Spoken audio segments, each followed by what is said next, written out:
Zdravím vás, na toto video som sa veľmi tešil.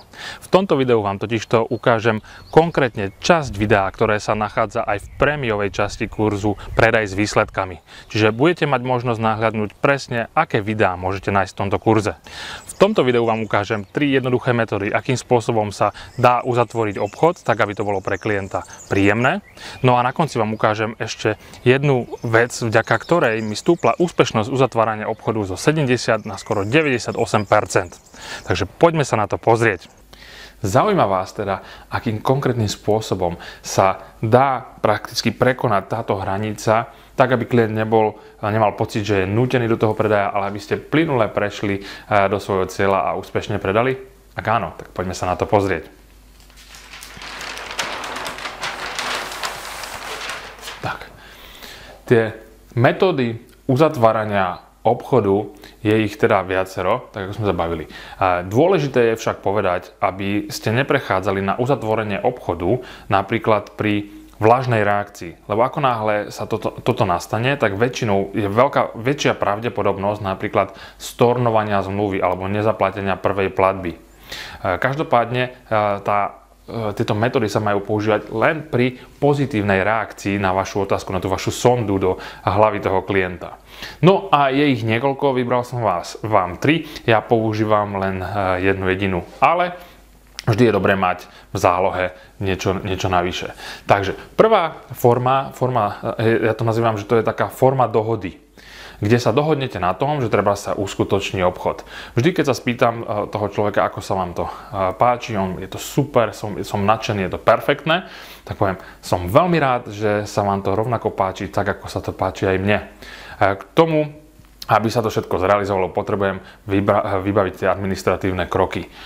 Ja vám pripravím tieto administratívne kroky na zajtra. Môžeme sa tak dohodnúť? A ten človek vám povie áno. A to áno je prakticky ako keby povedal áno, uzavrieme ten obchod. Spravíte s ním dohodu a napríklad na budúci deň mu prídete a on vám podpíše zmluvy. Druhá forma, ktorá existuje, alebo ktorú väčšinou som buď používal alebo obmieniam, je napríklad súhlas bez áno. Lebo častokrát sa môže stať, že tí ľudia majú najväčší problém s tým, aby zvolili k tomu obchodu. A častokrát mi to pripomína takú situáciu, keď napríklad možno niekto z vás si kupoval auto a teraz napríklad má načítané už všetky údaje o tom aute, vie presne čo chce a teraz prídete do predajne a je tam predavač. A teraz čo očakávate od toho predavača? A je to veľmi záľudná otázka. Teraz si zoberte, že ten predavač je odborník, niekto mi povie, že potrebuje zľavu a tak ďalej.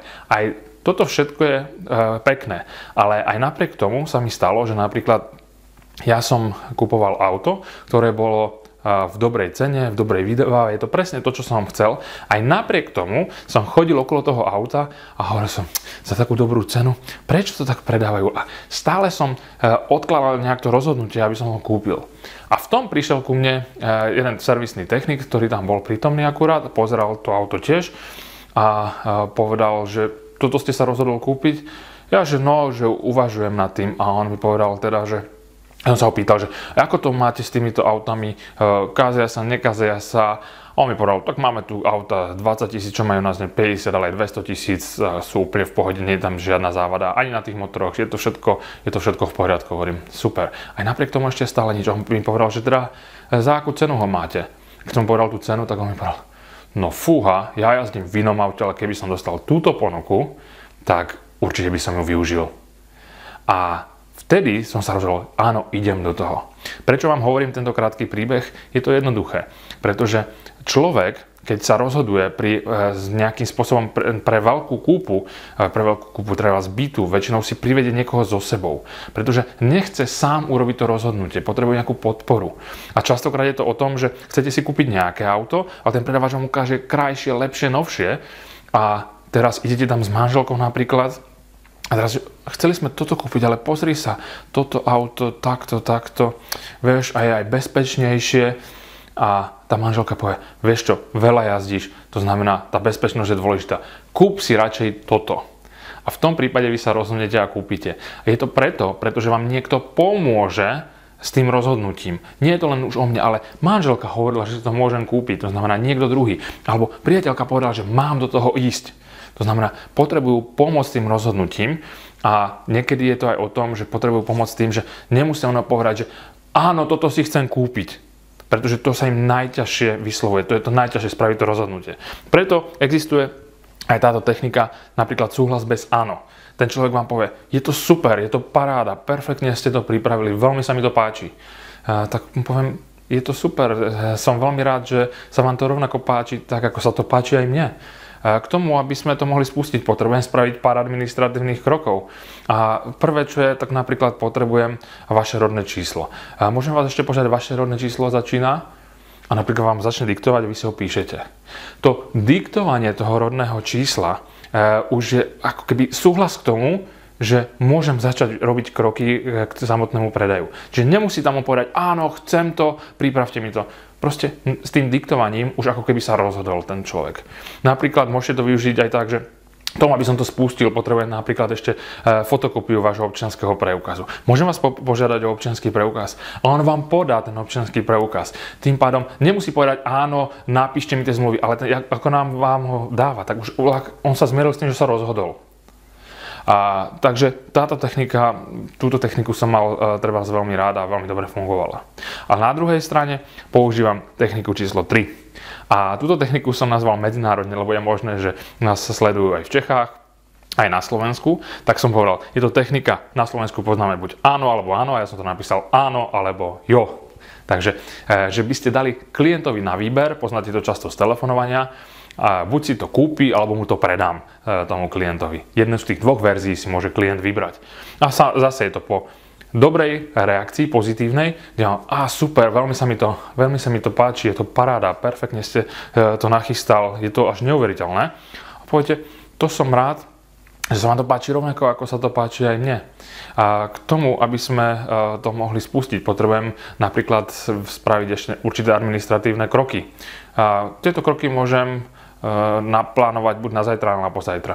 Kedy vám to vyhovuje teda ten podpis tých zmluv? Zajtra alebo pozajtra? A on si vybere zajtra napríklad. Tým pádom automaticky dáva súhlas k tomu, že to predá. Čiže ja mu dávam na výber, nech si vybere z dvoch variant. Táto technika sa mi páči úplne najviac a funguje úžasne. Chcem vás upozorniť ale ešte na jednu vec. Akúkoľvek techniku použijete pri predajnom stretnutí, a častokrát hovorím to pre tých, ktorí na predajnom stretnutí vás nemôžu hneď podpisovať produkty alebo predávať, ale musia sa na to pripraviť, čiže je tam možno aj jeden deň alebo 2 dní medzi tým ten priestor, tak to sú tie najhoršie dni, kedy ten človek môže cuknúť z toho predaja. A mne sa to stalo už aj pri realitách, častokrát, že klient, áno, vystavte mi zmluvy, na druhý deň to potvrdzoval a na tretí deň proste si to rozmyslel, lebo je veľa vplyvov, nových ponúk, veľa ľudí vás bude presviedčať a necháme sa zmiesť tým svojim názorom. Preto používajte ešte jednu vec. Vždy pri tom predajnom stretnutí si vymyslíte ten scenár tak, aby na konci sa skončilo vždy nejakým podpisom. Keď som sa bavil s realitáčkom, ale to právne nie je vymožiteľné. To nie je dôležité. Nie je dôležité, aby sme tých ľudí mohli dávať na súd, ale aby ten súhlas vyjadrili nejakým podpisom. Funguje to totiž tak, že ak sa človek vyjadri nejakým názorom a ešte sa pod to podpíše, vnímajú to ľudia ako záväzok. A väčšinou je to tak, že ak toto urobia, tak väčšinou budú konať s týmto, alebo zvyšuje sa tá pravdepodobnosť, že budú konať s týmto názorom. Pretože väčšinou všeobecný názor je taký, že ak nejakým spôsobom sa vyjadríte a potom konáte inak, tak ste ako človek, ktorý prezlieka kabáty, prípadne klamár a tak ďalej. Čiže toto ľudia nechcú. Z psychologického hľadiska je preto dobré, aby na konci toho stretnutia vám klient niečo podpísal. Častokrát sme to robili tak, že sme si schválne nechali na konci stretnutia trebárs, keď toto všetko prebehlo, aby mi človek podpísal fotokópiu občianskeho preukazu, aby som mohol nakladať s osobnými údajmi. Prípadne som mal finančný plán, ktorý som mal pred tým klientom, on mi to odsúhlasil, ja som tam urobil zmeny, ktoré mi povedal, prípadne celý finančný plán a tam som vybodkoval 10 bodiek. Aby som podľa tohto mohol pripraviť následné veci, požiadam vás o jeden podpis. Ako náhle toto som poradil obchodníkom, ktorým napríklad odpadávali tie tie podpisy tých zmluv, pretože tam mali 2-3 dní a klient si niečo rozmyslel, tak z nejakých 70 percentnej úspešnosti sa im to potom už skoro nestávalo, skoro 98% šanca, že už keď ten človek sa podpíše na tom predajnom stretnutí, že skutočne príde aj k zrealizovaniu toho daného obchodu. Dúfam, že sa vám toto video páčilo a budem rád za každý jeden like, ktorý dáte tomuto videu, ak boli veci a informácie z tohto videa pre vás hodnotné. Takisto sa poteším aj komentáru, ktorý napíšete pod toto video. Zaujímalo by ma totiž to, aké vám pomáhajú metódy pri uzatváraní obchodu, čo vám funguje a akým spôsobom by ste dokázali práve toto, čo ste videli vo videu, zapracovať do praxe. Pevne verím, že tieto 4 základné videá vám pomohli v tom, aby ste boli úspešnejší pri dosahovaní vašich výsledkov v obchode a vo finančnom poradenstve. Ak ale nechcete ostať len pri takýchto základných informáciách, chcete ísť hlbšie a skutočne dosiahnuť také výsledky, ako dosahujú účastníci mojich kurzov, ktorí si zvýšia behom 2 mesiacov výsledky o viac ako 200%, tak v tom prípade vám určite pošlem informácie, ktoré vás budú zaujímať, v ktorých sa dozviete, akým spôsobom sa dokážete dostať k špeciálnej cene k kurzu Predaj s výsledkami Premium. Práve preto ďakujem vám za pozornosť a sledujte váš e-mail.